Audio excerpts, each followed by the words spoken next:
And the whole idea of my life and of this newspaper is that we don't know what's going to happen next. You kind of let it evolve. Okay.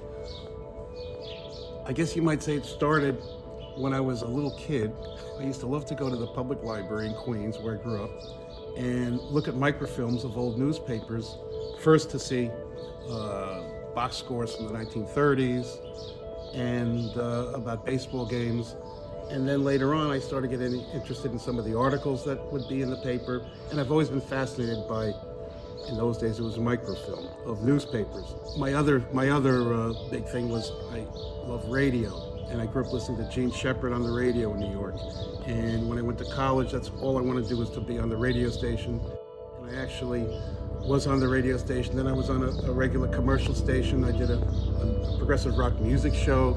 And I always thought I wanted to be into communications. In those days, we had something called the alternative newspapers, alternative news weeklies. My job was to sell advertising. I sold maybe 1 or 2 ads, but it was a great place to hang out. Then when I moved to New York, I somehow hooked up with a paper called The Villager in Greenwich Village because I needed a job. I took a couple courses at the New School, but I needed a job, and I always know that little papers always need people to sell advertising. So I worked for the publisher Mike Armstrong for 10 years. The first 5 were at The Villager in the Village, and the next 5 were here in Brooklyn. It brought me to Boerum Hill. I worked for a little newspaper. You work 15, 20 hours a day, whatever it is. And I wasn't seeing my kid, even though I lived like 2 blocks from work. So I figured, what kind of business could I start? I thought mailing. And this was right around the time when laser printers first came out. I figured out a way to do renewal letters. I sent them out on the computer. I bought nice paper, and everybody thought, what a professional operation. They renewed for 3 years, a lot of them, $27. And all of a sudden, we're getting as much money from circulation as we were from advertising.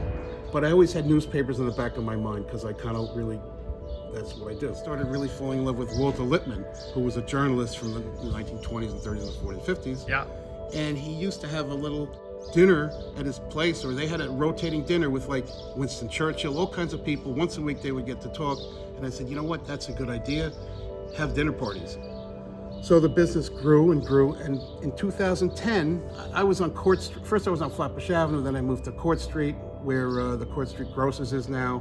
When he started raising my rent again and again, I told one of the guys I work with, let's go around and look for other places. And we found 101 Union Street, and we went to look at other places, but that place had like a certain spirit, which I had read used to be an Italian puppet theater in like 1890.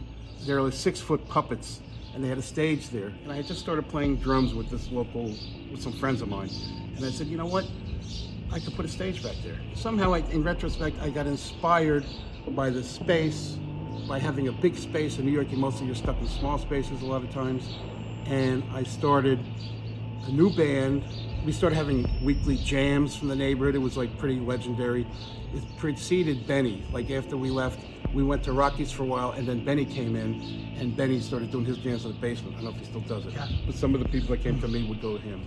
I get a phone call, and it's some guy, the artist, who actually made the eagle on top of that building, and he was complaining that he could hear the music right through the building. That's a problem. How am I gonna have music and this? He did tell me, though, that he was gonna be moving in June.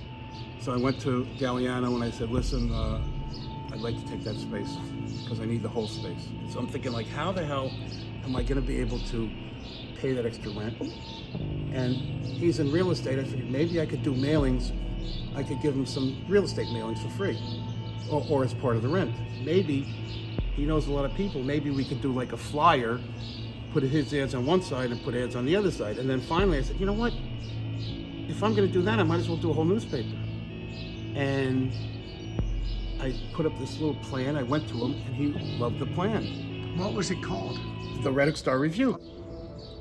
To be honest, till this moment, I didn't realize that Red Hook has red in it. But I figured the only way I could get stuff for this place without having to be an interior designer is to just buy red things. Because red was a big color that year. I bought a whole bunch of red floor mats and red globes and all kinds of red stuff. And I'm going through Red Hook. I thought, this is a pretty interesting neighborhood. Theater, when I said it was an Italian puppet theater, it was called the Star Theater, 101 Union Street. And there were articles in the Brooklyn Eagle about it. Basically, the reviewer in the Brooklyn Eagle couldn't understand how there could be such high culture amongst these swarthy Mediterraneans. Which is like, okay. What they were performing were cantos from about the Crusades written in the 15th century.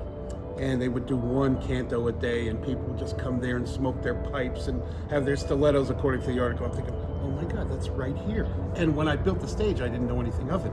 And when it came time to do a paper, I figured I got to call it the Red Hood Star. But then I thought, you know what, I want to make it a cultural paper. So I picked review, but not the review of, like, you know, we're reviewing the news of the week. Right. It's a review like, you know, women, the Folies Bergère or something, you know, the review. Yes. That's the story behind the Red Hood Star Review. And the whole idea of my life and of this newspaper is that we don't know what's going to happen next.